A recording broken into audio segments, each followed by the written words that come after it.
Es que soy muy global y soy muy apasionada, Salomé. Sí, yo Entonces, también. claro, me puse a mirar, yo dije, no, para hablar con Salomé voy a mirar, porque yo en temporalidad soy un desastre. Yo nunca sé cuándo fue. A mí tú me dices, ¿cuándo hablamos? Y lo mismo, yo te puedo decir hace un mes, hace 3 meses, hace 2 meses, yo no. Entonces, claro, estoy totalmente perdida en temas de temporalidad.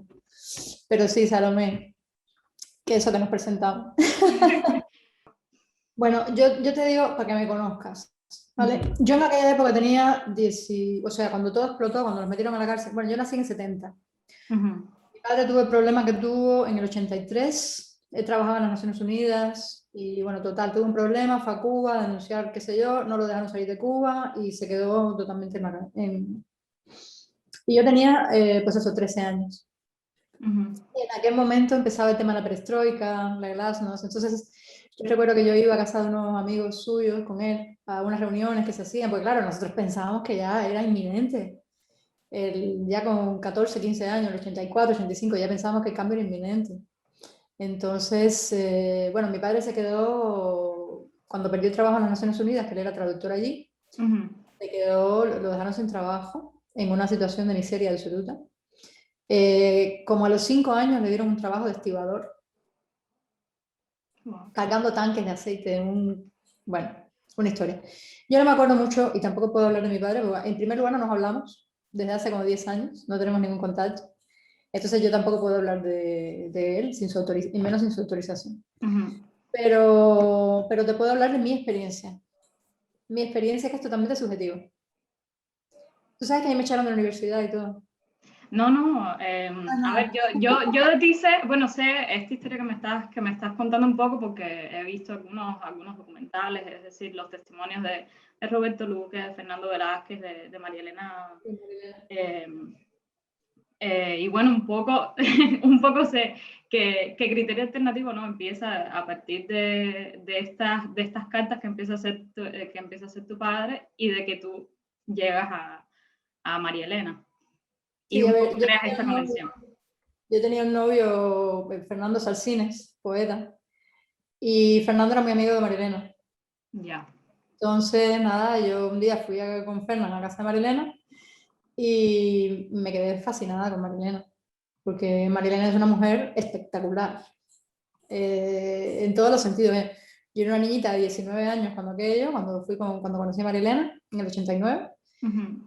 y claro, una mujer brillante, linda, sabia, ¿sabes? Para mí era como, o sea, Marilena, una sensibilidad extrema, arte en movimiento. Marilena para mí era arte en movimiento y la sabiduría, la figura esa de la mujer que yo quería ser, ¿sabes? Ujú. Entonces un poco era como mi modelo, ¿no? Yo la adoraba, yo me enamoré de ella instantáneamente. Y entonces empecé pues a hacer una relación de amistad con Marilena, yo iba mucho a verla. Y un día, ya mi padre había empezado Criterio Alternativo mucho antes. Mm. Yo no sé cuándo le empezó a escribir, porque la primera carta que tengo aquí, después te voy a mandar unas fotos. Sí. ¿Has hablado con Luque? No. Ah, deberías hablar con Luque. Además, Luque tiene una cabeza, es increíble porque tiene más de 80 años y es que tiene memoria absoluta. Se acuerda de todo, de todo, de todo, de todo. Yo lo vi en Madrid hace unos años que él estuvo y hace como 3 años o 4. Le escribo si quieres y te pongo en contacto con él.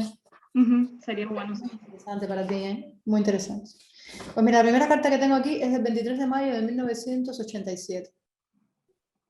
Es una carta a presidente, o sea, a ver, presidente del Consejo de Estado. Porque él los mandaba, estas cartas eran, las mandaba a todos, a Granma, a Mundo Rebelde, a Fidel, a todo el mundo. Que todo el mundo decía, pero estás loco, ¿cómo vas a decir eso? Se llama malabarismos de una rectificación. Wow. Esta es la primera. ¿Ves que bueno, yo te voy a mandar una foto, a ver si las puedes ver, porque bueno, te lo voy a escanear a ver cómo lo hago, Mm. para que veas algunas cosas. Entonces ya mi padre ya hacía tiempo que él estaba con esto, porque él casi se vuelve loco cuando se quedó sin trabajo, pues imagínate, él era es una persona muy trabajadora y es una persona muy brillante, muy Ujú. intelectual, muy brillante, y siempre está pensando, siempre está haciendo, siempre está trabajando, y de pronto se quedó en el aire, eh, todo el mundo le dio la espalda. Mi padre fue traductor de Ochoa. Sí, eso. Ochoa, eso lo sabes. Sí. Y eran los Cuéntame un mejores amigos. poco. Eran mejores amigos o sea, mi primer radiocassette me lo regaló Ochoa. Ochoa venía a mi casa cuando yo era pequeña y eran uña y carne. Y cuando a mi padre le pasó lo que pasó, Ochoa le dio la espalda. Mi padre fue muy duro. Y luego yo recuerdo en el juicio, de hecho recuerdo a mi padre sentado teníamos un sillón pequeñito así, recuerdo sentado delante del juicio llorando, mi padre, llorando, las lágrimas le caían, algo. Fue una cosa muy dura para él. Pero bueno, él ya había empezado a escribir, a hacer cosas y ya había creado con Roberto Luque, ya Roberto Luque se había incorporado y ya Criterio Alternativo era Criterio Alternativo. Muchísimo antes, bueno, de hecho, mira, esto es del 87, yo conocí a Marilena, yo tenía 19 años cuando salí con Fernán. Yo conocí a Marilena probablemente en el 90, a principios de los 90. Ya te digo que yo con la temporalidad tampoco me da mucho caso. Pero yo habría conocido a Marilena a principios de los 90 porque yo estaba todavía en filología. Cuando yo salía con Fernán, estaba ya en filología, estaba empezando filología, primer año de filología. Entonces fue cuando yo conocí a Marilena. Yo llego a casa de Marilena y Marilena estaba muy, muy mal porque el perro le había mordido el dedo. Yo tengo que hacer algo, yo tengo que hacer algo, yo no puedo seguir así, yo no. Le dije, Mariana, ¿tú quieres hacer algo? Sí, yo quiero hacer algo.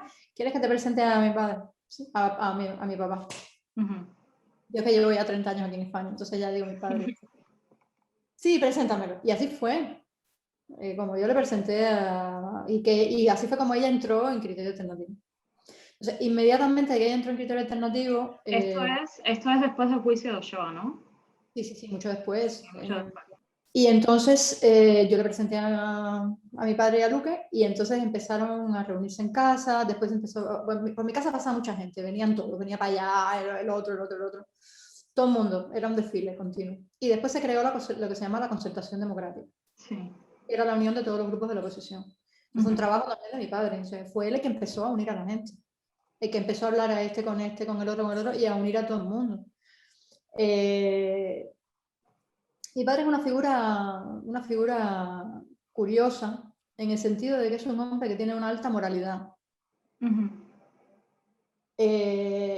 una gran inteligencia, unida con una alta moralidad. O sea, él tiene claro lo que se hace y lo que no se hace. Y él, yo me imagino, esto ya te estoy hablando, me imagino un poco mi percepción, que él se tiene que haber visto muy... Como que él siempre ha sido una figura que ha estado... A él lo han sacado, ¿sabes cómo te digo? Sí. A él lo han desaparecido del mapa. Y me imagino que, bueno, que al final a él le importa un comino, ¿no? Porque él después ya ha llegado a Estados Unidos y ha recuperado su trabajo en las Naciones Unidas y ha trabajado, está jubilado en las Naciones Unidas. Pero para él tiene que haber sido... Él pasó por Miami y se horrorizó. Pero bueno, espérate, antes de llegar a Miami, te voy a decir... Entonces yo le presento a Marilena, entonces ellos se empiezan a reunir. En un momento, mi padre y Marilena se fajan. No sabemos por qué. A ver. Bueno, porque esta parte María Elena siempre dice que ella no sabe qué fue lo que pasó, que él tendría sus motivos, pero que ella no sabe qué fue lo que Yo te pasó. digo cuáles son los motivos. Desde mi punto de vista, estoy hablando de mi punto de vista, que es una cosa totalmente subjetiva. Ahí hubo una guerra de protagonismos. Y luego, mi padre siempre...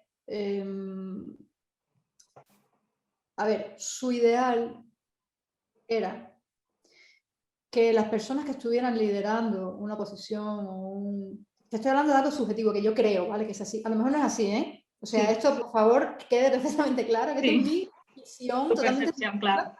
A lo mejor me estoy confundiendo 100%, ¿vale? Pero mi padre es una persona que respeta mucho la preparación. La preparación, la cultura política, el conocimiento de las cosas en profundidad. Y a mí me da que las diferencias vinieron en parte porque creía que Marilena no estaba preparada. Yeah. Esto es una cosa subjetiva. Pero lo creo, bueno, por conversaciones, por cosas que oyes. Yo estaba allí, era mi casa. Entonces, y ahí hubo un conflicto. Yo creo que mi padre siempre pensó que Cuba necesitaba personas altísimamente preparadas y que lo menos que necesitaba era el populismo, que ya había sufrido antes. Y él lo que vio venir fue eso. Él lo que vio venir fue que estaban buscando una figura para arrastrar a las masas. Bueno, esto también, María Elena ha dicho que a ella como que la seleccionan como vocera de Concertación Democrática un poco, quizá por esto, ¿no? Porque era una figura que veían que atraía a las masas, pero también ella dice que la seleccionan como para un poco coger el choque de lo que ya sabían que venía. A ver, Mariana es una personalidad totalmente atractiva. Bueno, yo te digo, yo me enamoré de ella y sigo enamorada de ella. Quiere decir que Mariana yo la adoro, o sea, yo la adoro. Para mí ella es una diosa. ¿Siguen en contacto ustedes? ¿Siguen en contacto? No, nos escribimos por última vez, nos vimos en Madrid, después estuvimos muchos años sin hablar, después nos vimos porque ella también ha tenido pues, su familia, sus líos, sus cosas. Claro. Entonces, bueno, pues un poco como que... Pero yo la sigo adorando, o sea, son da igual, si yo hablo con Marilena ahora, para mí es como si hubiera hablado con ella hace 5 minutos. Te digo que no, esos afectos son afectos esos indestructibles. Para mí ella es una diosa, entonces yo entiendo que la hayan seleccionado de ella, porque ella es una personalidad muy brillante, es una mujer muy linda, habla muy bien, pero a mí me da que mi padre se opuso a eso. O sea, me da. Él pensaba, consideraba que debía haber una figura muy altamente preparada, alejada de los populismos, que tanto daño le han hecho a Cuba. Sin embargo, también Criterio Alternativo preparaba como muchos informes, ¿no? Esto es lo que cuentan, ¿no? Los integrantes de Criterio Alternativo. Que ellos preparaban informes, enviaban ¿Quiénes son los integrantes de Criterio Alternativo? Porque yo conozco 2 integrantes de Criterio Alternativo, mi padre y Roberto Luque. Después ya se incorporó después viene Fernando Velázquez. Un montón de gente ahí, pero a lo que voy, esto, que son los documentos de Criterio Alternativo puro de inicio, esto está escrito por mi padre, no está escrito por nadie más. Vale. Como te digo. Sí.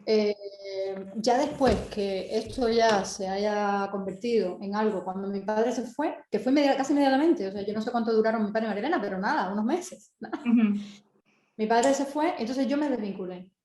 O sea, yo ya rompí, yo sabía que Marilena había seguido con el grupo. Roberto Luque luego creo que también se fue, porque no le gustaba, creo, que también se fue, que no le gustaba, estuvo un tiempito y luego se fue también. No le gustaba cómo iba derivando aquello. Se empezó a ver, yo sé esto porque alguna vez pasé por casa de Marilena y había una reunión y escuchas las cosas que se hablan y la gente que había. Y cuando ya yo pasé se había desvirtuado muchísimo, muchísimo de lo que era la idea original.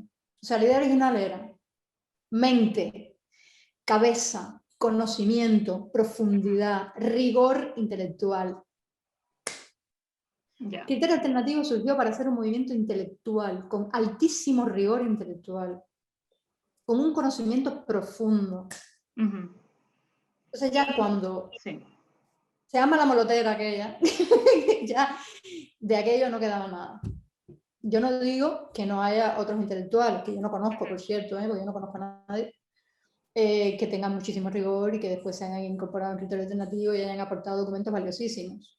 Yo no digo que no. Pero digamos que aquello como que se... ¿Sabes? Y entonces ahí ya...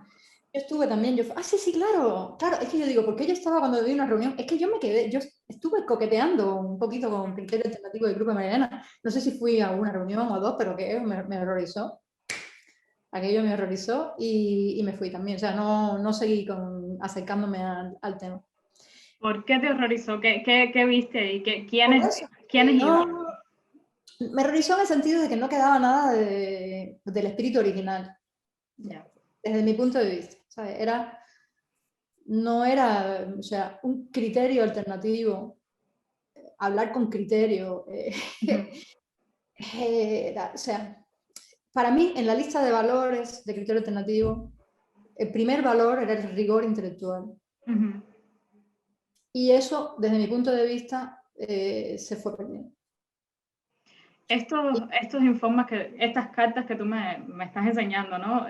Esto lo empieza a enviar tu padre. ¿Y qué hay ahí en esto? Hay informes, porque se habla mucho como que se preparaban informes analizando la situación de Cuba, informes profundos con... Claro, yo me imagino que sea después. O sea, estas cartas que son desde 1987, además se llama así, prólogo, selecciones de criterio alternativo. Selecciones. Estos son selecciones. Estos son selecciones. ¿Tú te imaginas a mi padre? La máquina de escribir. Escribía y hacía 3 copias. Y se la daba a sus amigos. Esos amigos a su vez hacían otras copias con papel de carbón y las daban a los otros. Los otros a su vez hacían 3 cada uno y se las daban a los amigos. Y así era como se difundía. Entonces, yo me imagino que ellos se refieren a la etapa posterior, ya cuando mi padre no estaba. Porque bueno, mi padre lo borraron, mi padre nunca. Y de hecho, yo creo que se han entregado premios por la fundación de Criterio Alternativo y no se ha mencionado para mi padre. Bueno, María Elena creo que siempre lo deja claro, que ella no es fundadora de Criterio Alternativo, que eso es como un malentendido que se ha ido, un mito que se ha ido replicando. Pero como que, ¿no? Como que eso no. Y la idea era esa. Entonces, bueno, para mí se desvirtuó mucho, entonces yo me alejé, pero por supuesto mantuve mi relación de amistad, porque yo a María Elena la adoro. Entonces mantuve mi amistad con ella. ¿Y en qué ámbito se difundía esto que escribía tu padre? ¿A quiénes se hacía llegar esto? Además de los organismos. Amigos, eran Luis Tosar y su familia, y amigos suyos, así, 2 o 3 amigos, que tampoco te puedo decir quiénes son. Y entonces ellos a su vez hacían copias con papel de carbón, los otros a su vez hacían copias y así. Y entonces mi padre escribía, bueno, mi padre escribió incluso en la cárcel, que eso era una historia para sacar aquello de la cárcel. Él siguió escribiendo, ¿vale? Porque ya en la cárcel ya sabía de criterio. Estaba con el tema de la consultación democrática, con la unión de los grupos de la oposición, que también se creó, eso en mi casa. Eso yo lo vine a hacer. Háblame un poco de esto, porque, a ver, yo esto me enteré hace muy poco, ¿no? Como que casi que es a la vez que María Elena entra entonces en Criterio Alternativo y en concertación democrática, ¿no? Sí, la idea era pues, unir a toda la gente que no se hablaba, que eran pequeñitos grupitos, 2 por allí, Gustavo Arcos por allá, el otro por allá, el otro por allá, y no se hablaban, había rencillas, entonces era ponerse a unir a toda esta gente, poquito a poco, Elizardo Sánchez Santa Cruz, bueno. Entonces fue unir. Y entonces, bueno, las reuniones se hacían en casa, y yo era una adolescente, bueno, tenía 20 años, pululando por ahí, ¿sabes? Tampoco yo no estaba en nada, o sea, no estaba en nada, ni nada, pero bueno, yo veía las cosas, los oía hablar, y más o menos alguna cosa me llegaba, sin mucho involucrarme en nada. Pero la concertación democrática seguía el mismo principio de criterio alternativo en el sentido de, bueno, unir todo el mundo, unir fuerzas, unir talentos, pero siempre con ese denominado, con ese factor común, desde mi punto de vista, que era el rigor. Y la intención era crear, la intención era crear un nuevo gobierno, esta potencialidad de nuevo gobierno. Se esperaba que iba a haber un cambio, se suponía que era insostenible. Te estoy hablando hace 30 años. Se suponía que esa situación era insostenible y que aquello iba a ser crack por algún lado, y que en el momento de hacer crack tenía que haber una alternativa preparada para afrontar el reto de coger un país destrozado absolutamente y crear, o sea, una estructura. Para eso es todo esto, para pensar y para explorar maneras de reconstruir ese país. Entonces, bueno, la concertación democrática se creó, bueno, un día había una reunión en casa y que yo no estaba en la reunión, bueno, yo estaba en casa, pero yo no iba a participar en la reunión, pero mi padre vio que se habían empezado a poner gente fuera de la casa para hacer un mitin de repudio, que ya era el tercer mitin de repudio, ¿eh? En mi casa se hicieron 3 mitines de repudio. ¿Esto en qué año recuerdas? ¿Eh? ¿En qué año? Eso fue a ver, si yo me fui en diciembre del 92, eso fue en el 91. Porque a mí me echaron de la universidad a continuación, un par de meses después, 3 meses. Me imagino que en el 91. Ujú. 91. Y de pronto, pues eso, él ve que se están reuniendo la gente y me dice, vete a avisarle a Lizardo. Claro, en aquel momento no había móviles ni había nada. Había llegado uno de la reunión que estaba en la casa y me dice mi padre, vete corriendo al Naval porque Lizardo se baja en el Naval para que sigan, para que no se bajen, ¿vale? Y yo me voy para la parada del Naval. Y de pronto veo que me están cazando. Había un tipo que estaba detrás de mí. Entonces yo escondiéndome entre la gente, bueno, fue un momento súper tenso. Y entonces veo que llega la guagua y está Lizardo, se va a bajar. Y le dije, sigue, sigue, sigue, sigue. Y entonces Lizardo se volvió a poner para seguir. Y de pronto siento una mano que me hace así aquí. Una Wow. manaza así por el cuello me agarró el tipo. Y me llevó así, me acuerdo que me subió por la pasarela con la mano en el cuello, ¿eh? Así me llevó hasta la casa. Entonces mi padre me dijo, sube a casa de tus abuelos, porque mis abuelos por parte de madre vivían en la parte de arriba y mis abuelos por parte de padre en la casa de abajo. O sea, mi padre y sus padres vivían en la planta baja y mi madre y sus padres en la cuarta planta. Entonces me dijo, sube a casa de tus abuelos a la cuarta planta. Entonces yo subí y yo estaba viendo todo el mitin de repudio desde arriba. Entonces los que estaban en la casa eran mi padre y otro. Entonces, bueno, un mitin de repudio gigantesco. Bueno, una cosa horrible. Yo nunca había visto una cosa igual. Bueno, sí, de Marilena fue más grande todavía. Y total, que se llevaron a mi padre preso, dándole golpes así, lo agarraron así, se lo llevaron esposado, dándole golpes, entraron a la casa, bueno, rompieron todas las ventanas, bueno. Total, se lo llevaron preso, pero el mitin de repudio duró varias horas. Y entonces yo bajé a las 11 de la noche, que estaban haciendo el registro en la casa, y entonces en el registro encontraron una carta que le había hecho, encontraron todo esto, pero claro, por esto no lo podían procesar, porque encima todo esto es legal, era legal. Sí, porque lo enviaba a todos los lugares. Era todo legal. Además, la familia Tosar, que era la familia que un poco que lo apoyaba, que estaba con él más cercana o muy cercana, son abogados.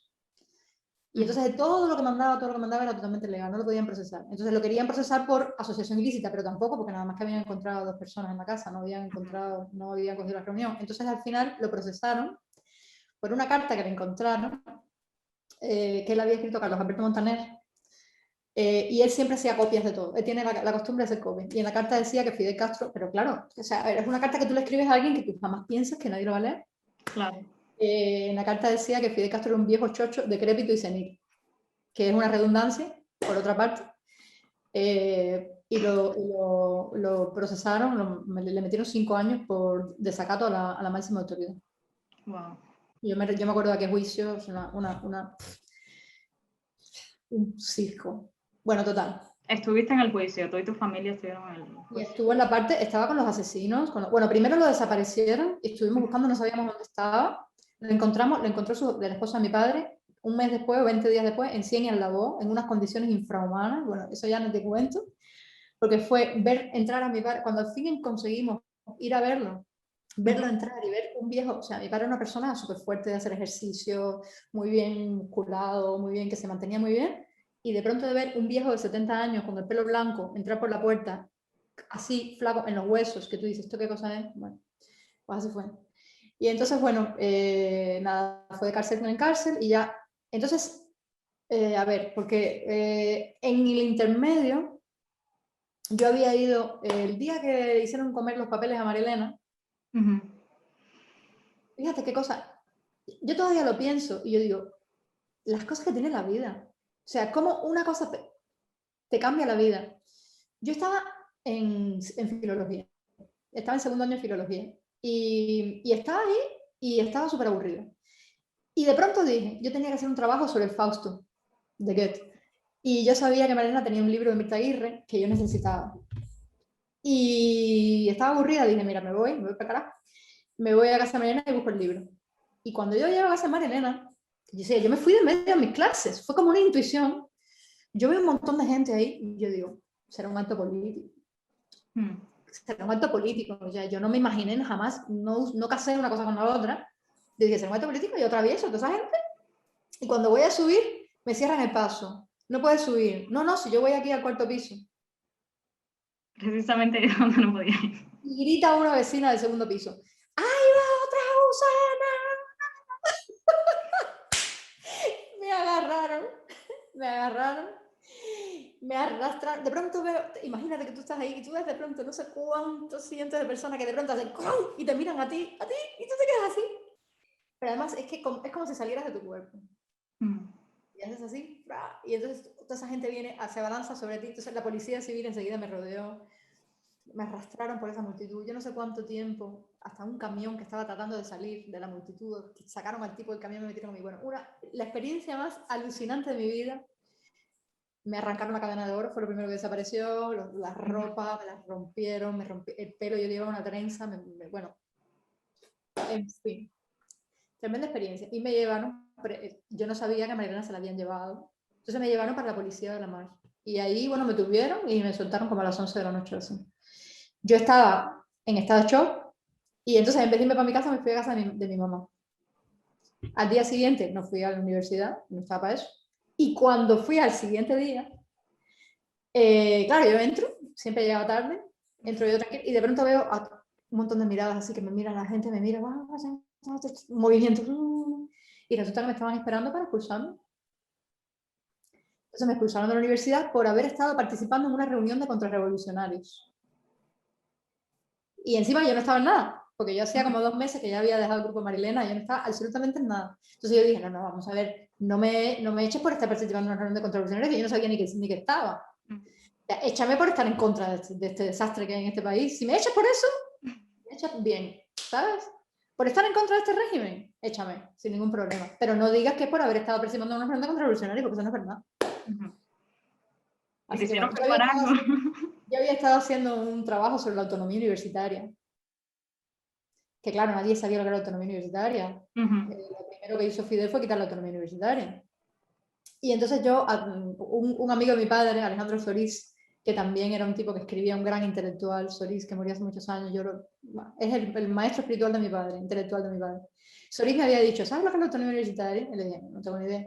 ¿Por qué no averiguas? Y entonces yo me fui a la universidad, entrevisté a todo el mundo, Delio Carreras, cuando Delio, le dije, vengo a hablar sobre la autonomía universitaria. ¡Oh! Grande. O sea, todo el mundo, pero cállate, pero yo entrevisté a todo el mundo, gente del partido, a Eduardo de Llano, que es mi actual pareja. Eduardo era mi profesor de arte latinoamericano y yo lo entrevisté sobre la autonomía, no tenía ni idea. Ahora bromeamos con eso. Yo le digo a veces, profe, usted no tiene ni idea de autonomía, sigue sin tener ni idea de autonomía universitaria, pero dentro de 30 años va a pasar a mi perro. Ese tipo de cosas, ¿no? Así va a bromear. Y sí, había hecho el trabajo. Bueno, total, yo era incómoda en la facultad, era muy incómoda. En cibernética, cuando yo me cambié, hice 2 años de cibernética y me cambié. Y bueno, yo creo que hicieron una fiesta porque no sabían qué hacer conmigo. Y cuando entré en filología también me puse a revolver, porque yo no me callaba, yo hablaba abiertamente, sin miedo de todo. Y expresaba mi inconformidad. Y me decían, ¿estás loca? Te van a echar. Yo era incómoda. Y entonces, bueno, pues nada, me echaron. Y después, bueno, por casualidad conocí a una persona que me puso en contacto con otra, y llegué al entonces agregado cultural de España, en La Habana, Jorge Urueta, hice gran amistad con él, y Jorge me gestionó una beca aquí, y el asilo político, entonces así fue como yo llegué hace 30 años aquí. Mi padre se quedó en la cárcel. ¿Cumplió la condena completa? Estuvo 3 años y algo, creo. Y salió después de que el gobierno español pagara $40 millones por la liberación de 4 presos, entre los que estaba mi padre, con la obligación de salir del país. O sea, Cuba les daba la libertad, pero obligatoriamente tenían que irse. Entonces, ese modus operandi hombre, estábamos en tiempos que no había internet. Sí. Pero el modus operandi de yo te cojo, te meto preso, te meto presión, te las hago pasar canutas, ¿sabes? Para que tú estés harto. Después te hago mítines de repudio para que tú veas que el pueblo en realidad está conmigo y digas, para esta gente yo me estoy matando, para esta gente yo estoy perdiendo mi vida. Pues no lo merecen, tienen lo que se merecen. Que te vayas del país y te quitas la presión. O sea, eso lo llevan haciendo yo no sé cuántos años. Y le funciona genial. Entonces yo a veces cuando veo pues, mi amiga Iliana de San Isidro y estamos hablando, porque yo tengo amigos que están en San Isidro, en 27N y todo eso. Sí, yo también. Y entonces los oigo hablar y... Claro. Es que claro, yo los oigo hablar y Y es que, claro, revivo. Yo sé que el momento no es el mismo, los tiempos no son los mismos, pero es que es, digamos que es el 80%, es el 80% exactamente lo mismo, y un 20% o un 10% que a lo mejor cambia algo. Pero, ¿sabes cómo te digo? Es como la misma historia, es como... entonces, bueno, lo interesante sería que pudieras hablar. Mi padre no va a querer seguramente hablar contigo. Hubo otro muchacho también que contactó conmigo hace tiempo para entrevistarme, no sé cómo se llama. Y logró hablar con mi padre, pero mi padre le dijo que no, pero fue amable con él. Porque mi padre depende de cómo lo cojas, a lo mejor te manda carajo, a lo mejor, ¿sabes? Es una persona que depende de cómo lo cojas. Tú ten en cuenta, Salomé, que yo cuando me fui de Cuba me fui con un dolor tan grande que yo borré, o sea, no te puedes imaginar la cantidad de recuerdos que yo he bloqueado. Es el, pero no te acuerdas de mí, pero si estuvimos juntos toda toda la primaria y toda la secundaria, y yo no me acuerdo, porque era como que yo bloqueé durante un montón de años, hasta conocer a Eduardo. Yo no quería saber nada de Cuba. Yo había jurado que yo no iba a volver a Cuba. Yo había dicho que jamás iba a regresar a Cuba. Nunca. En mi casa no se podía hablar de Cuba. Mis hijos, no, yo tengo 4 hijos, y mis hijos de pequeños jamás oían hablar de Cuba. Mi ex marido, el padre de mis hijos, francés, y era Francia la única referencia que teníamos, pero yo de Cuba no hablaba. Entonces, yo le hice un bloqueo total a Cuba, y todos esos recuerdos, ahora hablando contigo me acuerdo de cosas, fíjate. Me acuerdo de la época de que iba a casa de Marilena, que me encantaba ir a casa de Marilena, porque siempre la conversación era interesante, era elevada, se hablaba de cosas sutiles, ¿sabes? Como te digo. Alejada de la... Era como que te salvaba, esos momentos en casa de Marilena eran como que te salvaba de la mediocridad cotidiana, ¿sabes? Era como... Te sentías elevada, como si te cogieran así en brazos y te levantaran. Y fueron, la verdad, que yo los recuerdo ahora como momentos muy bonitos, pero claro, también yo bloqueo los otros recuerdos, los que no eran tan bonitos. Sí. Y nada, y mi padre en todo aquello, y sufrió mucho, y sufrimos mucho. Entonces, yo quise cortar. Y luego encontrarme con Eduardo ha sido como reencontrarme con Eduardo después de 30 años. Pues claro, en primer lugar, nosotros no pensamos para nada igual. Te podrás imaginar, de muchas cosas pensamos radicalmente lo opuesto. Entonces, al principio nos fajábamos, al principio discutíamos mucho y estuvimos a punto de terminar varias veces, ¿eh? Pero finalmente hemos dicho, mira, nos respetamos, yo respeto lo que tú piensas, tú respetas lo que yo pienso, entendemos que los dos tenemos razones, aunque muchas veces las razones del otro, ¿sabes? Pero si, o sea, yo creo y nosotros creemos que si hay un futuro para Cuba, si existe un futuro para Cuba, es un futuro que pasa por la reconciliación y por la unión, inclusión de todos los cubanos, y no por la exclusión. Mira, justamente el final de este mamotreto, el final, es que lo estaba leyendo justo antes de hablar contigo, porque aquí hay una carta, sí, hay una carta abierta a Fidel, que cierra un poco eso, pero fíjate, te voy a leer el último, mira, fíjate. Te voy a leer los dos últimos. Este era de Citinini. Nada, dice. Es una exhortación. 12 de septiembre de 1990. Impidamos que sea desaprovechada la costosa inversión hecha por todo el pueblo desde hace 31 años. Si tú supieras. Busquemos en nuestros intelectos y corazones verdaderas alternativas a lo que no tiene el menor de los futuros. Fíjate, reclamemos el lugar que nos corresponde, como productos legítimos de nuestro pueblo trabajador y sacrificado, en el trazado y ejecución de proyectos nuevos y llenos de esperanza que infundan alegría y seguridad en el porvenir a todos los cubanos. Limemos las asperezas, las torpezas que nos impiden avanzar. Terminado el más suave de los veranos, entre comillas, emprendamos el más responsable de los caminos, con la participación de todos, por el bien de todos. Unidos podremos. Esto está escrito el 12 de septiembre de 1990 y tiene una actualidad absoluta, o sea, absoluta. Este es el mensaje, ¿ves? Mira, dice, negarse a reconocer la diversidad, negarse a dar cabida al criterio alternativo, ¿ves? Negarse a estudiar y dar los pasos que nuestra sociedad pide a gritos, sí es subversivo. No solo el orden actual y el... Bueno, total. Entonces, si nosotros queremos que para Cuba haya un mínimo atisbo de posibilidad de lo que sea, lo que no se puede hacer es que los que piensan así, yo te odio porque tú piensas así, yo te odio. No, vamos a ver si yo estoy... Ayer he tenido una discusión con el tema la última entrevista de Eduardo que ha salido por Sí, en 14 y medio, sí. F, En F, sí. con una amiga mía de la oposición, que está en la oposición activa en Cuba. Es indignante. Y yo le decía, a ver, pero es que si estamos diciendo, estamos pidiendo nuestro derecho de pensar como nos da la gana. Encima ella no leyó ni siquiera la entrevista. Ella lo que le pareció indignante fue claro, el titular. Pero es que el titular lo escoge, con perdón, el periodista cabrón, que lo que quiere es crear polémica, sí. Que le vean o sea, por lo menos léete, aunque va a ser sesgada igual, porque Eduardo estuvo hablando por muchísimo tiempo y han cogido cositas chiquitinas. O sea, él está hablando de su corto, de su nuevo cortometraje. Y no le han cogido nada del cortometraje, una frase. Y dice, bueno, vamos a ver, pero si es que me llamaste para entrevistarme sobre el cortometraje, o sobre qué me estabas entrevistando, ¿sabes?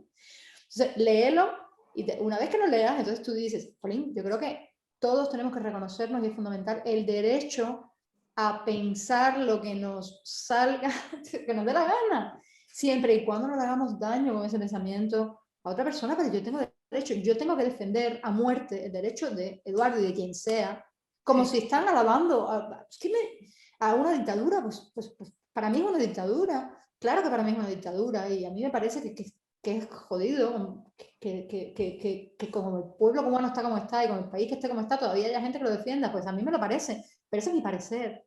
Yo tengo que entender que hay otros pareceres que también son pareceres, o sea, que también son pareceres que hay que tener en cuenta. Entonces ya en un momento dejamos de fajarnos y tratamos de, bueno, de escucharnos con respeto y dar el punto de vista del uno del otro por muy tremendo que nos parezca, ¿no? O muy increíble que nos parezca que alguien piense eso. Pero a él le parece tan increíble que yo piense eso como a mí me parece tan increíble que piense eso. Entonces, bueno, pues juntos vemos, bueno, otras perspectivas, otras maneras de ver las cosas, otros argumentos, otras historias. Y en ese proceso estamos, y yo creo que es un proceso que se tendrá que hacer a nivel de pueblo, porque es que no hay otra. O sea, si eso no se consigue, es que ¿a dónde vamos? Esto va a ser infinito. Estas historias que tú estás compartiendo conmigo, tú las has compartido con él, tú las has compartido ya un poco más abierto, Sí, él sabe. Algunas cosas sí, algunas cosas hemos hablado, otras cosas no las hemos hablado tan profundamente, porque es que estamos continuamente haciendo cosas y no se nos... Y con tus hijos, ¿ya has podido hablar con ellos? A mis hijos no les interesa. A mi hija pequeña a lo mejor más. Mis hijos mayores han escuchado las historias a lo largo de los años, pero muy... Mira, una vez mi hijo pequeño, mi hijo mayor, que ahora tiene 27 años. Mi hijo mayor era chiquitín, tendría 4 añitos así. Y estábamos tomando un café, estábamos como en una terraza y era por la noche. Era como un jardín y entonces estaban las mesitas, ¿no? Y de pronto miramos y el niño no está. ¿Dónde está el niño? ¿Dónde está el niño? Y vemos al niño en una mesa allá hablándole a unas personas.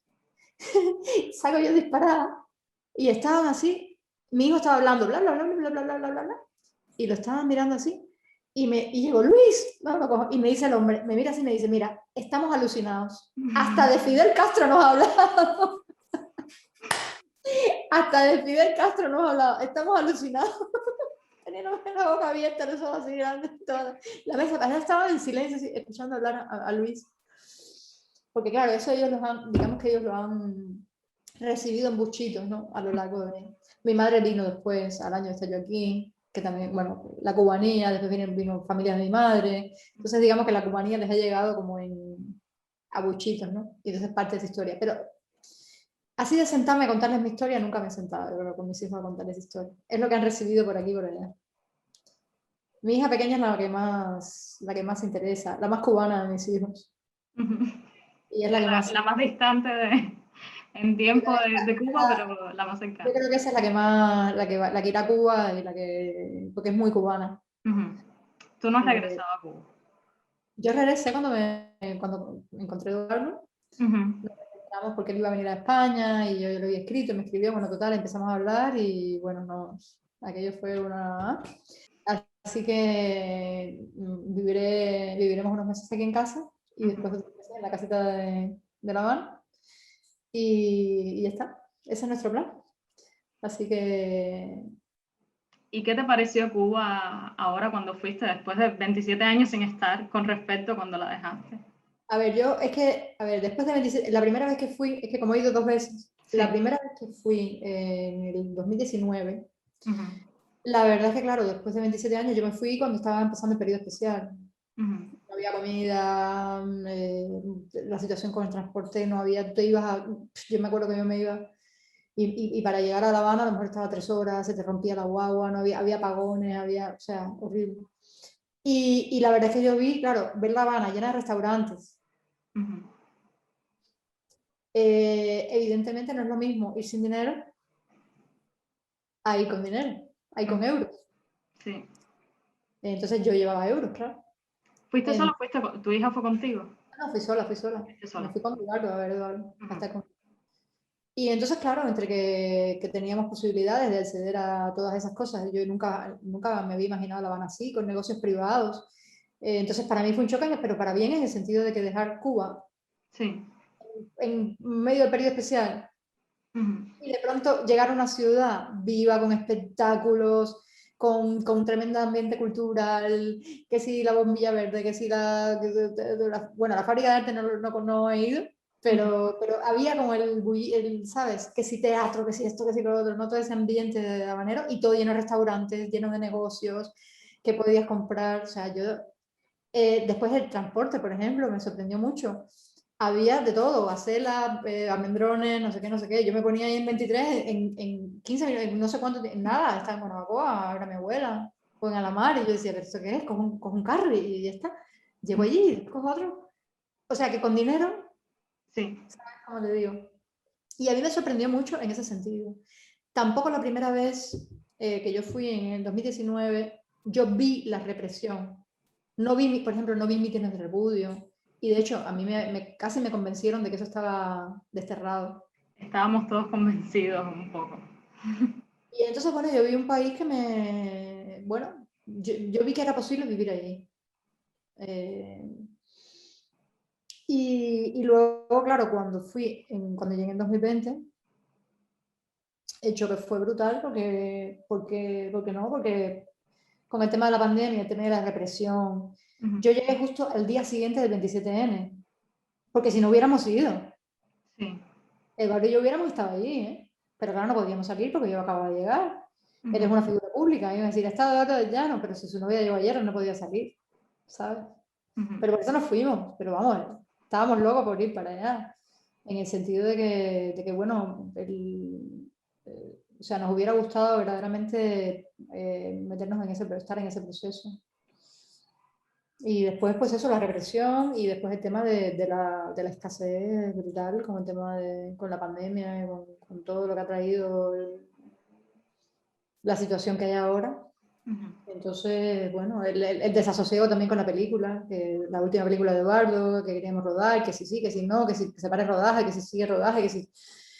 Y era como que estábamos muy absorbidos por todo eso, pero la involución ha sido muy considerable. También te digo que yo soy consciente de que nosotros somos privilegiados.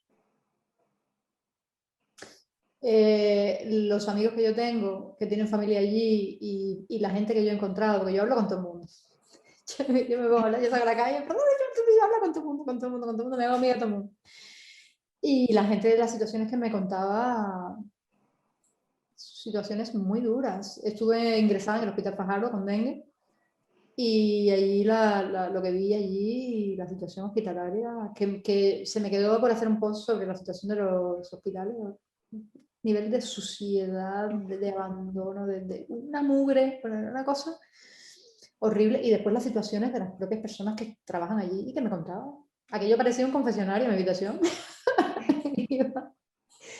Iban a contarme o sea, las luchas por la supervivencia, por las situaciones súper dramáticas, la gente con enfermos, con viejos, mis amigos con viejos sin poder, o sea, con una situación, un balón de oxígeno que se te muera, que se te ahogue. O sea, es una cosa todos los trapicheos que hay que hacer para conseguir cualquier cosa, las colas, las horas, Entonces todo eso, digamos que aunque yo me considero privilegiada, porque yo tenía, o sea, teníamos dinero para ir a comprar, ¿sabes? Sí, bueno, una tarjeta con moneda extranjera. Entonces, bueno, aunque te metes en la cola tanto tiempo, aunque bueno, si le pagas 400 pesos de la puerta, te dejas entrar por detrás y te cuela. Pero bueno, nosotros hicimos la cola un par de veces, de 2 o 3 veces ahí en la tienda, nos metimos horas, ¿eh? Ujú. He estado horas en la cola. Bueno, de hecho tengo un post que era sobre una cola que hice en la puntilla. Y después entras y no sabes lo que hay. Pero bueno, cuando entras, si te encuentras un filete de pesca, por ejemplo, aunque te cueste 40 euros, pues te lo compras, ¿sabes? Te lo puedes comprar. Ujú. Sí. Pero la gente que está allí, ¿cómo lo hacen? O sea, ¿cómo lo haces? Mi familia, mi propia familia. eh, Buscando de por aquí, por allá, dónde sacar, haciendo trapicheos. O sea, es una lucha por la supervivencia brutal, brutal. Y eso le consume al cubano el 90% de su tiempo. ¿O es que no? Que yo a veces cuando digo, no, porque el pueblo se va a lanzar a la calle, yo me quedo así, pero ¿en qué planeta está? ¿Y qué dice eso? ¿En qué planeta vive? Vamos a ver, Ujú. es que nadie está pensando en eso. La gente está el 90% del tiempo en sobrevivir, en luchar, o sea, en situación precaria. Y la gente que no tiene quien le recargue las tarjetas y quien le ponga no sé qué, viven muy precariamente, Ujú. muy precariamente. Centro Habana se está cayendo a pedazos. Las partes no restauradas de La Habana Vieja, que da vergüenza ver, da pena ver. Es una cosa horrible. Y cuando leo estas cosas que escribió mi padre hace 30 años, y yo digo, Dios mío de mi vida, o sea, tener una máquina del tiempo para ver lo que está pasando ahora y ver cómo ese país ha sido arrasado por esa gente que ha secuestrado el país. Es un país secuestrado, para mí. O sea, yo se Ujú. lo digo a Eduardo y no, para él no es así. Para él eso es democrático, es un gobierno democrático. Cuando me dijo, yo decía, no puedo creer lo que estoy oyendo, pero bueno, eso es su opinión. Un país secuestrado. Y tú ahora viendo así desde la distancia, con lo que viviste, con tu experiencia afuera, lo que está pasando ahora, cómo tú valoras estos grupos que están haciendo cosas en La Habana? También desde esta perspectiva que tú tienes de tu padre, A esto que me ver, yo estabas en primer hablando. lugar me parece que son súper valientes, los admiro muchísimo. Yo al Movimiento San Isidro me parecen de una valentía y de un arrojo, yo los admiro mucho, mucho, mucho, mucho. Eh, yo los admiro mucho y me parece muy valioso lo que están haciendo, tienen unas perspectivas muy interesantes.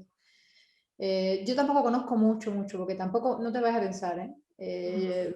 Aquí yo soy autónoma, yo trabajo un montón y tampoco tengo mucho tiempo la verdad es que no estoy metida de cabeza en el tema de Cuba, pero a lo que me he acercado, la gente que conozco allí y que está trabajando en grupos y que están pensando, Ujú.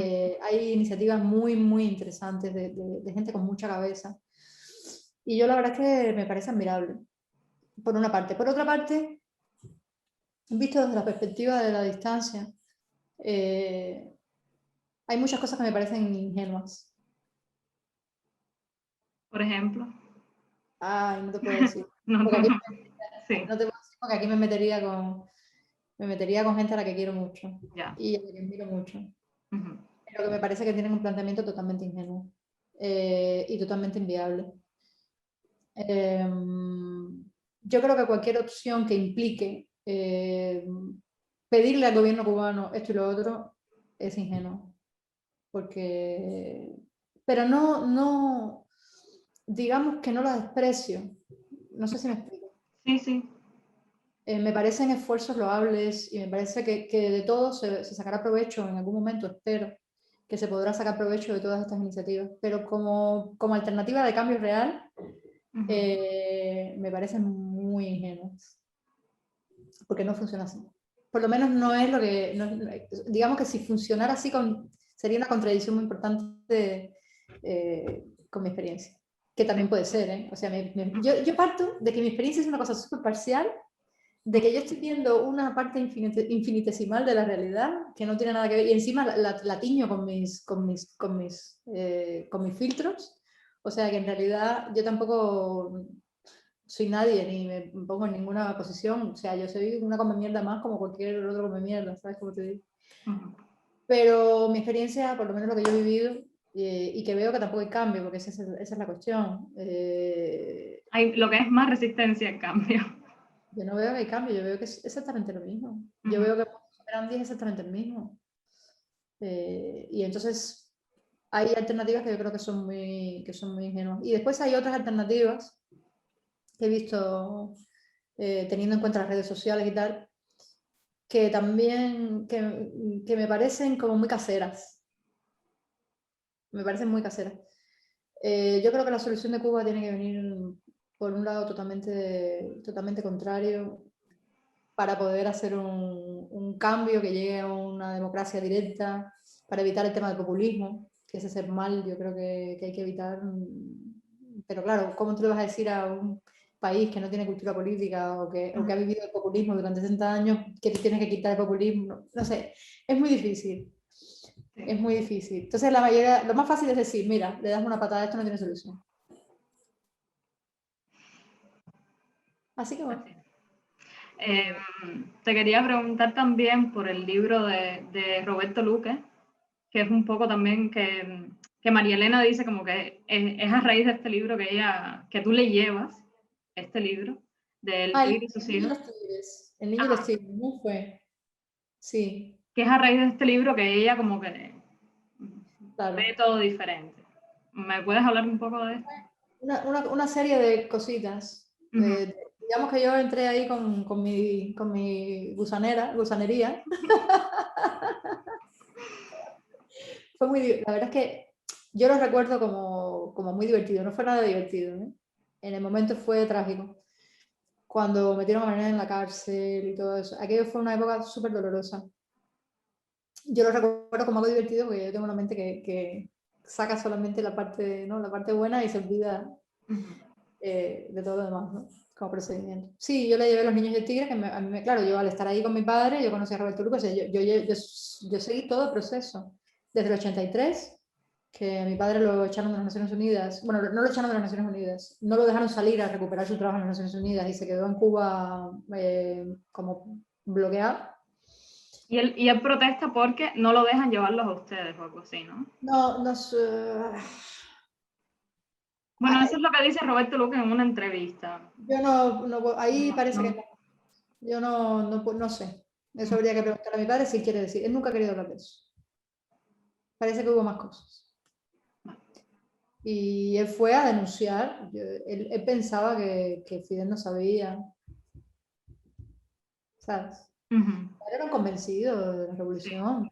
De mi padre, mis abuelos por parte de padre estaban en Estados Unidos cuando triunfó la revolución. Y vinieron, o sea, cuando todo el mundo estaba yendo de Cuba, cuando triunfó la revolución, mis abuelos regresaron a Cuba. Mi abuelo era súper fidelista, De hecho, para mi abuelo una cosa durísima fue que mi padre cambiara, porque mi abuelo siguió siendo, entre comillas, revolucionario, vamos a utilizar el término mal, hasta el fin de sus días. Y para mi abuelo fue un dolor enorme que la historia de mi padre. Un dolor y vergüenza. Y entonces mi padre fue para la Unión Soviética a estudiar ruso, para ser traductor, y él se enamoró. Bueno, yo recuerdo que tenía un tablero de ajedrez y por la parte de atrás del tablero tenía a Lenin, dibujado por él. Lenin, Marx, todo eso hecho por él. Él era un convencidísimo del socialismo y de Fidel, de la revolución. Él estaba totalmente ciego con eso. Mi padre, cuando despertó, fue muy duro. Muy duro. Cuando... Y tú dices, ¿esto qué es? O sea, y fue un proceso para él dramático. Pero bueno, lo asumió. Hay gente que no lo asume, ¿eh? Hay gente que sigue negando hasta el fin. ¿Y qué es lo que él, me estabas diciendo, como que denuncia en las Naciones Unidas? No, en las Naciones Unidas no, él trabajaba como productor en las Naciones Unidas. Ya. Pero ahí yo no sé qué, eso te lo tendría que contar él si quiere, que ya te digo que no habla de eso. Sí. Pero ahí hay más cosas, yo creo. Entonces él regresó a Cuba y no lo dejaron salir. y ya te digo que lo condenaron al ostracismo más absoluto. O sea, y tal fue la cosa que fue cuando él se puso a escribir porque se estaba volviendo loco. Y yo me acuerdo de que la mujer de mi padre, Leticia, le ponía somníferos en el té. Porque era una especie de obsesión. Yo recuerdo toda la madrugada, la máquina de escribir, la madrugada entera, de volverse loco. De volverse loco, sí. Después no tenían dinero, los niños, mi hermano mayor, o sea, yo creo que ya mi hermano pequeño nació después, mi hermano pequeño nació en el 89, mi hermano mayor era chiquitico y tenían una situación dramática, dramática. Entonces esos fueron momentos muy duros, muy, muy duros, muy duros. Los que de eso daban toda la vuelta para que no vieran las tiendas de juguetes, pero o sea, en aquel momento cuando ya empezaron a ver tiendas, había una tiendecita en el centro comercial que tenía juguetes, pero con juguetes que a lo mejor era una pelota o sea, era una cosa muy básica, pero bueno, había una tiendecita que tenía juguetes. Y recuerdo que daban toda la vuelta para que mis hermanos no vieran los juguetes, bueno, cosas muy, vivieron momentos muy duros, muy duros. Y mi padre, de ser un intelectual, de estar.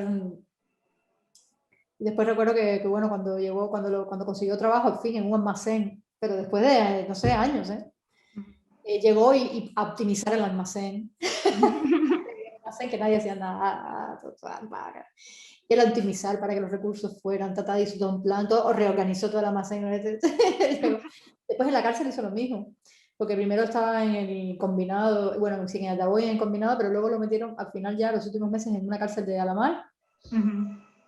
Y organizó todo para que las gallinas pusieran más huevos, aumentar la producción de huevos. Porque mi padre es el tipo que siempre está, ¿sabes?, optimizando las cosas. Y esos huevos que no eran para ellos, que eran para los policías. Dice que nunca lo invitaron a un huevo. Las gallinas, no sé si triplicaron la producción de huevos con sus mejoras, las mejoras que incorporó. Pero dice que nunca lo invitaron ni a un huevo. Pero bueno, es una persona así muy. La verdad es que yo lo admiro mucho a mi padre, independientemente de nuestras. O sea, como persona. No como padre, sino como persona.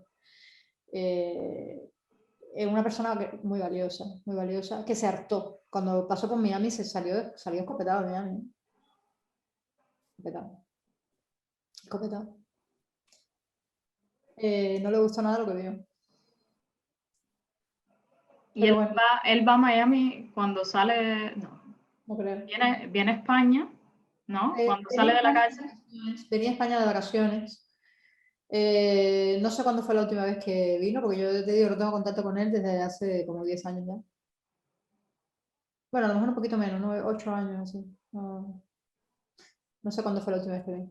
La última vez que vi, la última vez que yo supe que había venido, no lo vi. O sea que. Pero bueno, es una persona admirable en el sentido de que es una persona muy inteligente, muy preparada y que se decepcionó. Se decepcionó desde mi punto de vista, ¿eh? Insisto, esta es mi interpretación totalmente personal, a lo mejor me confundo, a lo mejor me equivoco, pero él se decepcionó de las bajas pasiones que motivaban la lucha contra la dictadura. ¿Y tú coincides con esa interpretación? No, yo creo que hay gente yo creo que hay gente muy buena, con una calidad humana extraordinaria y con una preparación intelectual extraordinaria, que ahora mismo está trabajando en serio y poniendo en peligro mucho de su vida. Y a mí eso me da mucho respeto, mucho respeto. Y después hay gente, y después hay gente que este tipo de procesos, cambios de gobierno, todo lo que tiene que ver con la política, atrae a muchas personalidades, a personalidades que lo que buscan es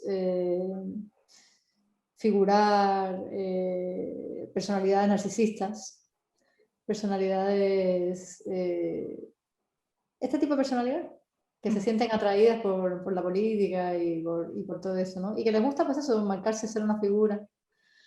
Entonces sí que hay gente de muy buena voluntad y muy inteligente que normalmente en estos procesos, o muchas veces, no siempre, pero muchas veces en estos procesos, el propio proceso se lo come. Se come esta gente. Entonces, esta gente que tiene estas personalidades se comen y se tragan a estos otros que tienen muy buena voluntad, pero que claro, como van a base de buena voluntad por la vida, pues en estos ambientes altamente,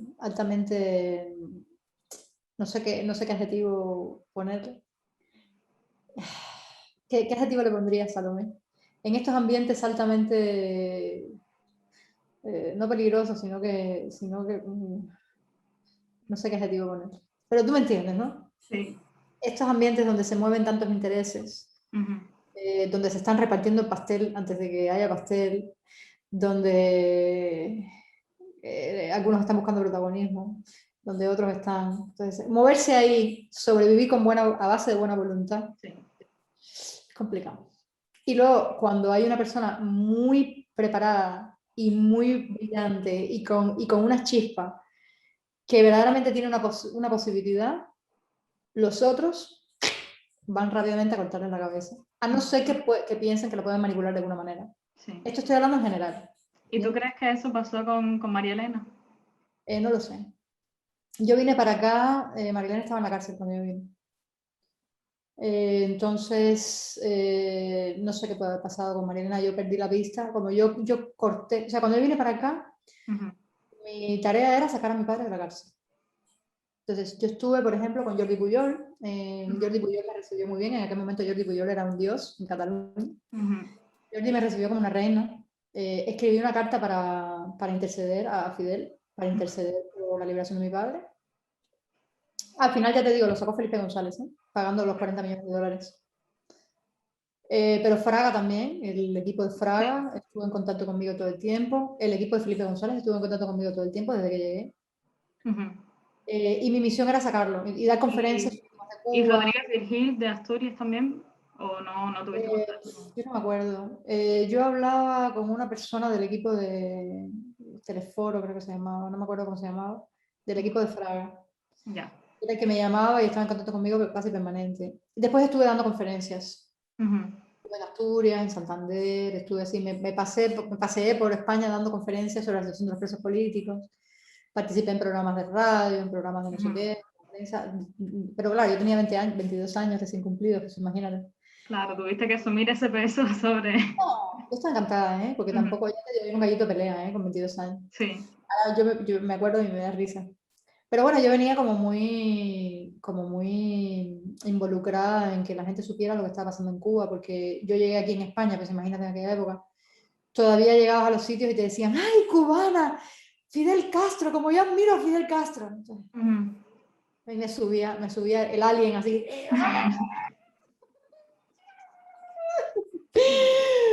Y entonces mi lucha era un poquito porque la gente supiera lo que estaba pasando en las cárceles. Que eso es otra cosa, por ejemplo, mi padre, una de las cosas que dijo, en ese primer reencuentro que tuvimos en Cien y Eslabón, cuando lo encontramos y fuimos a ver, nos dijo, si yo hubiera sabido por un instante que las cárceles en Cuba tenían estas condiciones que hay aquí, si lo hubiera sabido por un instante, jamás hubiera podido apoyar a este gobierno, jamás. Claro, él ni se imaginaba cómo era la cosa. Y entonces, bueno, nada, yo llegué, entonces la cuestión era divulgar la situación de los presos, más que de la oposición, porque yo no... Mira, yo tenía un amigo en Cuba, un amigo muy querido, que por cierto daría cualquier cosa por saber dónde está, colombiano de la guerrilla colombiano, que estaba escondido en Cuba, perseguido por... Ya sabes que Cuba guardaba esa gente. Amigo de Marilena, muy amigo de Marilena. Y este hombre, que no voy a decir su nombre, este hombre, a que yo quiero mucho, estaba escribiendo un libro sobre la oposición cubana de aquella época. Y era un libro humorístico. Y era para partirse de risa, porque era un poco era una burla, pero a cosas que eran de verdad. O sea, eran situaciones, momentos, ¿no? Y cosas que había dicho gente de la oposición y los personajes que había en aquel momento, personajes muy curiosos en la oposición, entonces era todo a reírse de esa gente. En realidad, se puede considerar una falta de respeto, pero eran cosas reales. Lo que pasa que, ¿cómo decirte? O sea, yo creo que la palabra clave es rigor. Rigor. Preparación intelectual, preparación, alejada del populismo, preparación. Hace falta gente que las hay. Y yo sé quiénes son, algunos con nombre y apellido, los conozco. Gente muy preparada, que puede verdaderamente trabajar en alternativas viables. Lo que pasa es que el viable tiene muchos matices, porque ya te digo que viable ahora mismo, en las condiciones en las que está ahora mismo el país y las condiciones en las que está viviendo la gente, algo viable, hay mucha tela de qué hablar. Empezando porque hay mucha gente que está en Cuba que no quiere cambio, ¿no? Eso es otro. Sí, que hay mucho miedo también al cambio y al capitalismo y a estas palabras que no tienen significado, ¿no? Te dicen, no, porque si hay un cambio, Cuba va a ser un apéndice de Estados Unidos, y tú dices, ¿por qué? Necesariamente, eso no tiene por qué ser así, en absoluto. Sí, yo creo que la parte de conservar nuestra independencia ha sido un valor desde siempre. Desde siempre, sí. Ellos lo saben, la historia lo dice, en todos los países, ellos lo saben perfectamente. Con que hagan esto, ya una mínima brecha, están fuera y lo saben, y lo saben. Y tienen que estar tratando de buscar escapatorias por sí y tener relaciones y hablar con estos por si pasa esto, poder escapar y que mi familia, tal. Y temen por sus familias, por las represalias que puede haberse en un cambio. Y la historia, ya saben, las historias, ya ha habido muchos países que ha pasado lo que ha pasado y no quieren. Y están ahí aferrados. Pero es normal, es humano, hasta lo puedo entender. Thais, volviendo un poco a esto de estas relaciones internacionales, ¿no? A ver, primero, esta campaña que tú empiezas a hacer en España, ¿tú utilizas informes o utilizas sencillamente la experiencia de tu padre? No, yo hablaba de mi experiencia, yo hablaba de lo que había, de la experiencia mía y de mi padre. ¿Y cómo se conectan con Carlos Alberto Montaner en Cuba? Carlos Alberto, yo creo que a través de la embajada, mi padre ya lo conocía, no sé cómo lo conoció, como su poder, ya con Carlos Alberto ya se habían carteado, mi padre se había carteado con él ya hacía tiempo, y de hecho Carlos Alberto era el que se suponía que nos iba a esperar en Madrid, y que claro, nosotros llegamos y Carlos Alberto no se había enterado porque estaba en Estados Unidos y el fax no había llegado, bueno, total, que llegamos y no había nadie esperándonos, a Marilita. Es que yo vine, la hija de Marilena, Marilita, Sí. por cierto se parece a ti, Sí. se parece a ti. La hija de Marilena, ella, cuando yo venía para acá, resulta que ella también venía. Y entonces cuadramos el viaje para venir las dos juntas. Ya. Y entonces yo vine con Marilita. Y aquí se separaron. Sí, bueno, aquí estuvimos, fue una peripecia, porque primero no sabíamos para dónde ir, al final fuimos para Madrid, regresamos al aeropuerto, nos llevó la policía al centro cubano, en el centro cubano nos metieron en un hostal que no tenía ni calefacción, en el hostal Cantábrico, puede ser, creo que sí, que está ahí en el centro de Madrid, pero que nos metieron en una habitación que no tenía calefacción y nosotros, bueno, una historia. Nosotros dejamos abierta la ventana, porque claro, no sabíamos, acabas de llegar de Cuba, pues en Cuba se toma con la ventana abierta, tú no vas a cerrar la ventana. Casi nos morimos de frío. Y entonces, hasta que Gina, la hija de Carlos Alberto, se enteró de que estábamos en España, entonces nos fue a buscar al hostal y nos llevó para casa de Carlos Alberto. Nos quedamos solas en casa de Carlos Alberto, Marilita y yo, porque Carlos Alberto estaba en Estados Unidos.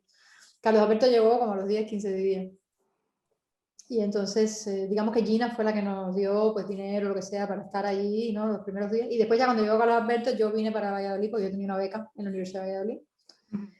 Pero vamos, que Carlos Alberto fue como, yo lo considero un padre. A Carlos Alberto yo le debo, bueno, y él me lo dijo una vez, me dijo, tú hazte la idea de que eres Gina. Así mismo me lo dijo.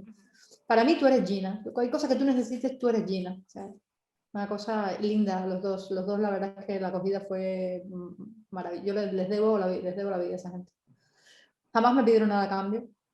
Jamás me pidieron, ¿sabes? En plan, si haces esto, nunca. O sea, era totalmente desinteresado. Bueno, y de hecho, la prueba es que yo me desvinculé totalmente de temas de Cuba, de política, y, o sea, nunca hubo, ¿sabes? Pues ayuda que yo trato de dar ahora, desde mi posición, cada vez que puedo, ¿no?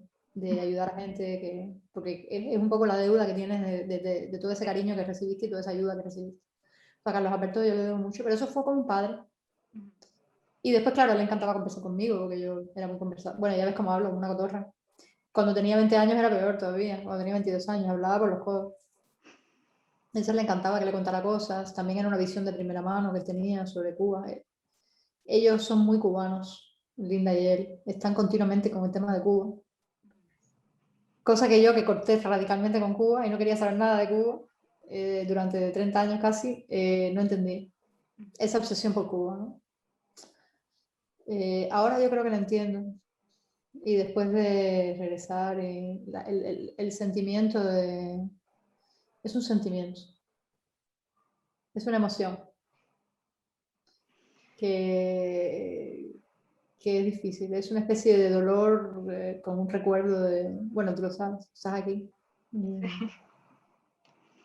Cuando llegué allí, ¿no? Los olores, los sonidos,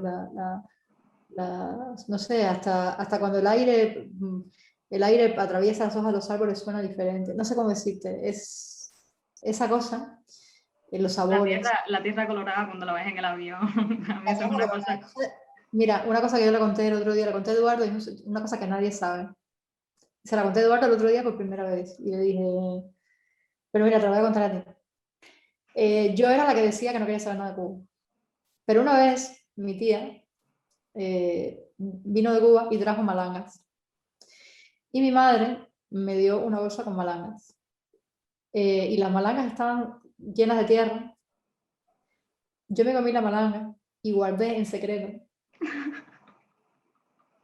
Te estoy hablando de cuando yo decía, yo no quiero saber nada de Cuba, aquí en esta casa no se menciona eso de que a Cuba, eso no sé qué. En secreto, en una bolsita de esas de congelación, le quité la tierra y guardé la tierra roja en una bolsita. Y yo tenía esa bolsita escondida para que nadie viera. Y nadie lo sabía, ni siquiera mi marido sabía que estaba esa bolsita de tierra. ¿Te parece? Entonces ese sentimiento que no se puede explicar. No se puede explicar. Aunque tú reniegues de tu tierra. Bueno, hay mucha gente que no quiere saber nada. Que yo las entiendo porque yo pasé por eso. Yo pasé por eso. Yo he tratado de involucrar de alguna manera o de pensar. Cuando iba a escribir el post este de las soluciones para Cuba, yo traté de escribirle a amigos míos muy brillantes, científicos, para que me ayudaran, sobre todo para no cometer errores de bulto, lo que es errores de estructura mental, le llamo yo, ¿no? De escribir cosas que no. Y la gente que no les interesa. A Cuba a mí no me interesa. Así me decía. No quiero saber nada de Cuba. No me interesa. Pero en algún lugar recóndito, ahí te queda, aunque sea de manera metafórica, la tierra roja metida en el nailito. Fíjate que he dicho en el nailito, ¿no? Ya no he dicho la bolsa de congelación. La tierra roja metida en el nailito y escondida en una parte de tu corazón. Esa tierra roja metida en el nailito, yo creo que la tenemos de alguna manera todos los cubanos, la arrastramos de alguna manera, ¿no?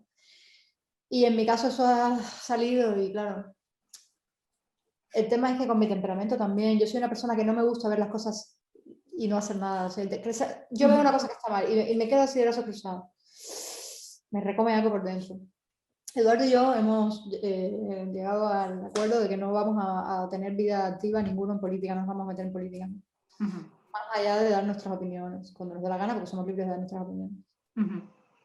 Pero yo veo a Cuba y la verdad es que... Y luego, últimamente con mi amigo Luis Enrique Valdés Duarte, que es, bueno, es un cubano, dramaturgo, que está aquí en Valladolid, muy gran amigo, y él es muy martiano. Él es el que ha hecho la edición de La Edad de Oro, la que se ha hecho la facsimilar original, idéntica al original.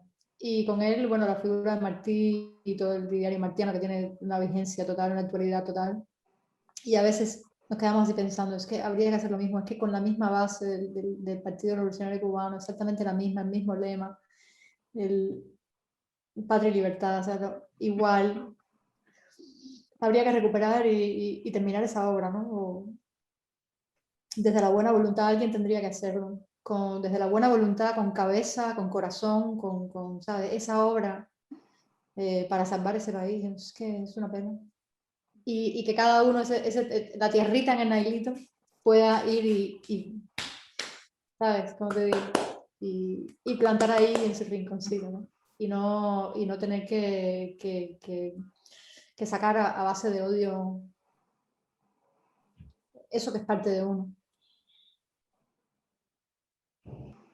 En ese momento ustedes tuvieron mucho apoyo de diplomáticos extranjeros para visibilizar toda esta situación. O bueno, por lo menos eso da la impresión.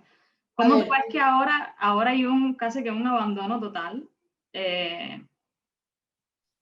¿Cómo tú interpretas eso? Eso se escapa totalmente de mi competencia. ¿Cómo se va de ese momento en los 80 y en los 90, que hubo tanto apoyo a los presos políticos en Cuba, a lo que hay ahora, que es como si se hubiera borrado todo eso que se hizo? No lo sé, no lo sé. Yo imagino que eso tiene que ver con los gobiernos, con las políticas, con exteriores, yo no lo sé. Yo no lo sé. No sé si es que están hartos ya del tema de Cuba, si es que ya han dado... No sé, no te sé decir, Salomé. No te sé decir. En aquel momento sí que había mucha implicación. Bueno, también se pensaba que el cambio era inminente. En aquel momento se pensaba que la situación era insostenible. No se veía, no se vislumbraba que Cuba fuera a pasar por un periodo especial y que el pueblo cubano iba a soportar eso. Eso era una cosa impensable en el momento. Estábamos convencidos del cambio. Pero Sí, bueno, háblame un poquito de Osvaldo Payá, de Lizardo. no te puedo decir tampoco. Yo los veía venir, los veía se los veía conversar. Me parecía gente tan inteligente. Me parecía gente. Elizardo me prestaba libros. Me parecía gente tan buena. Sobre todo para allá me parecía un hombre muy bueno. Y muy inteligente. Y muy valioso. Pero más allá tampoco te puedo decir. Yo nunca hablé con Payá así de sentarme a hablar con él. Yo era la hija de Sí, Cuyo. estabas ahí. Sí, yo pasaba, entraba, salía. Estaba en la habitación estudiando. O sea, a mí me echaron de la universidad fue después, claro, después de... Fue todo... Mi padre ya estaba en la cárcel cuando me echaron. No, estaba en la cárcel. No, no estaba en la cárcel. Estaba operado de desprendimiento de la retina porque yo fui a decirle al hospital, yo le dije en el hospital que me habían echado de la universidad. O sea, y después del hospital, un tiempito después fue que lo metieron en la cárcel. O sea, que a mí ya me habían echado. Pero fíjate que tengo que pensar, porque tengo todo revuelto, no sé muy bien qué pasó antes, qué pasó después. Bueno, eso está en documentos, así que lo Allá me parecía, sobre todo, Elizardo me parecía más bicho. ¿Elizardo está vivo todavía? ¿Vive todavía Elizardo Sánchez? Yo creo que sí, pero no estoy segura. Sí, está mayor ya. Elizardo me parecía más un bicho político, ¿sabes cómo te digo? Sí, sí. Me parecía más de, pues eso, una persona... Pero para allá me parecía muy buena gente. Mucho más noble, mucho más inocente, de alguna manera. Pero es mi visión de una niña que andaba por allí. Lo que te quiero decir es que todas estas cosas que te estoy contando, Salomé, las tienes que coger con pinzas porque es Sí. una visión muy subjetiva de alguien que estaba por ahí casi por casualidad Claro. y de que porque me gustaba la literatura y me buscaba noviecitos intelectuales y que le gustaran y mira con el que me voy a terminar. Noviecitos que le gustaban las letras, la literatura, la poesía y eso, por eso conocí a Marilena. Y después tenía algunos amigos también, había un grupo ahí de frikis que estaban todos locos, que nos íbamos para las cuevas en el verano, y eran pintores, artistas, y la mitad eran amigos de Marilena también. ¿Me puedes Estaba decir nombres? gente de ¿Me puedes decir Alamar, nombres? Julio, ¿cómo se llama? Julio Carrasco, se llama Julio. Julio, el de la lluvia de poemas, el chileno, está todos locos. Otro que se llamaba Nelson, que era pintor. Otro Nelson, había dos Nelson, que también era poeta. Pero no me acuerdo. Pablo, el pintor. Todos estaban locos, como cabras. Pero bueno, a mí me encantaban. Y eran amigos de Marilena también. Eran del grupito este de artistas que estaban dándole vueltas por ahí. Pero no me acuerdo así de mucho. Ya. Bueno. Pero fíjate que te algo hablo de todo esto, que sí. para mí eran súper dolorosos y cosas en las que no quería pensar, y te hablo de esto con una sonrisa en la cara. Eso dice mucho acerca de la capacidad de curación que pueden tener las personas, y bueno, no deja de ser una esperanza. Sí. ¿Tú tienes compañeros de universidad que hayan participado en estas cosas, como en estos actos de repudio, en estas cosas así? No. ¿En mi contra? Sí. No. No, en su momento el barrio entero estaba ahí gritando y tirando, gente que se crió conmigo, que me dio mucha tristeza. Nos dejaron de hablar, gente que ahora mismo está en Miami y en Estados Unidos y que son muy, muy, muy anticomunistas. Pues esa gente no se acuerdan, yo creo. A mí me da gracia muchas veces porque oigo a los que son más extremistas y eran los mismos que estaban en los mítines de repudio tirando piedras contra mi casa, ¿sabes? Y bueno, son cosas que yo la verdad es que no guardo rencor a nadie, y yo entiendo, a ver, te explico, yo entiendo que una persona puede estar convencida de una cosa y que de pronto se puede dar cuenta y que puede cambiar. Yo entiendo, lo que pasa es que eso me parece un fenómeno de la superficie. Lo que pasa es que hay algo ahí de personalidad que yo creo que está debajo de eso, que es la personalidad que necesita morder. Sí. Eso está dentro del ser. Ya no tiene que ver con la ideología. Es algo del ser. Esa personalidad que necesita morder al otro, que necesita siempre tener un motivo o un centro de odio, esa persona muerde, o sea, le da lo mismo que eso es morder. Si está con esta postura ideológica, va a morder ¿sabes? Cuando era comunista, entonces me mordía a mí, porque no lo era. Ahora que es el más anticomunista de todo, me muerde a mí, otra vez. Porque, claro, estoy como un comunista y entonces por eso soy comunista, ya soy comunista y entonces me vuelve a morder. Entonces dice, bueno, vamos a ver, hijo. Pero me parece más que está en la personalidad, o sea, gente que tiene que agredir, se siente bien, focalizando su ira y su odio, necesita siempre tener un objeto de odio. Entonces, más que por ideología o por convicción ideológica, yo creo que la ideología se convierte en un instrumento para canalizar el odio. ¿Sabes cómo te digo? Sí. Como cualquier otra cosa. Si no hubiera sido ideología porque ha nacido en otro país en el que eso no importa, pues entonces lo canaliza por el fútbol.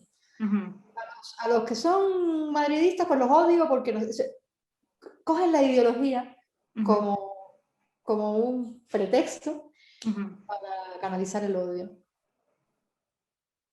Así es. Entonces, bueno, a mí esas actitudes humanas, pues como que las entiendo, ¿eh? Yo entiendo que hay gente que sí, a saco psicológico, pero por otro lado, ni me voy a prestar a ese juego, ni lo voy a tomar en serio. Entonces, esas opciones que ahora se plantean desde fuera de Cuba, que lo que hay en el fondo es eso. Lo que hay en el fondo es una persona que necesita canalizar su odio y sobresalir. Entonces, eso para mí no tiene ninguna validez. ¿Tú crees que la solución está dentro de Cuba? A ver, yo creo que la solución está en todos los cubanos. Todos, los de dentro y los de fuera. Todos los cubanos deberíamos entender de una vez y por todas que esa semilla de odio que se sembró para dividirnos tiene que ser desterrada. O sea, eso tendríamos que entenderlo. Pero claro, para entender eso, estamos hablando de pensar, estamos hablando de no tener ese odio visceral, o sea, de no estar movido por el odio visceral, sino verdaderamente tener ganas de llegar juntos a un puerto y a un país que puede ser un país precioso, y que todos nos merecemos. Entonces, eso es tan difícil y ese es el comienzo. Ese es el comienzo. Porque si no nos damos cuenta de que todos los cubanos somos todos, que países de todo el mundo, que los que están a favor, los que defienden el gobierno cubano, también son cubanos. Sí. O sea, nos tenemos que sentar, que imaginar una Cuba que todos queremos, un punto común al que podemos caminar y luego ver todas las vías posibles que se nos ocurren de llegar a ese objetivo común, y una vez que cojamos 2, 3, 4 vías, ponernos a trabajar activamente en ellas y ver cómo sale y dar pasos. Pero todos los cubanos tenemos que estar implicados, no son los cubanos de fuera o de dentro, somos todos. Esa distinción, los cubanos de fuera o de dentro, tiene que acabar.